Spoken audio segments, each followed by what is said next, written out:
I was trying to think when I started in the YMCA. I was somewhere around 5 or 6 years old. Now, that's more than 75 years ago. And my mother was a secretary at an insurance company next to the Y. My daddy happened to be on the board of the Y, so I got dumped at the Y all day, every day in the summertime. It was sort of my home away from home.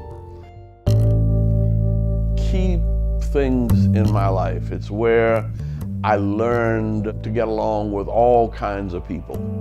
Well, I didn't think of myself as a leader, but I saw kids leaning on me even when I was 10 and 12 years old. Jimmy Carter sent me to the United Nations.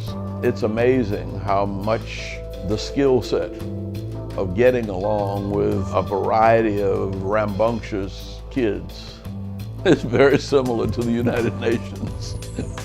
In fact, some of the kids that I had to deal with in camp were more intimidating than some of the leaders I had to deal with in countries around the world. I just find that my life has been shaped by my involvement with the YMCA. Our Y secretary, Bill Mitchell, was one of the founders, I think, of the Y in Liberia. Our Y operated like an honorary consulate for African students who were in the colleges around New Orleans. Both my brother and I ended up with a deep and abiding interest in Africa, largely because of the friendships and associations that we made at the Y, and we continued in high school and in college and throughout life. As I get on in age, I find that this is the thing that keeps me going. The Y is still someplace where I come regularly. I find that I'm not only staying in good shape physically, but I run into kids who just need a word of encouragement. I worry about the nation because the problems of the world are emerging from youth that have no connection to the past, to the present, and therefore they see no future.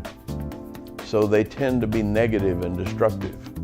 Just showing any of these kids a little attention and saying that you care and that what they think and what they become is important.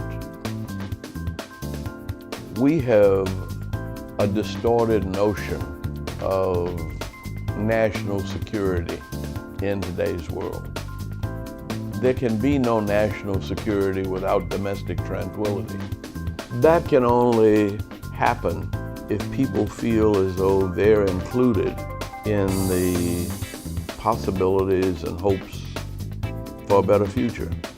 The world is run by people with dreams and with people who don't have sense enough to know what they can't do. And that's the kind of kids we raise here. We raise kids that if you can conceive it and believe it, you can achieve it.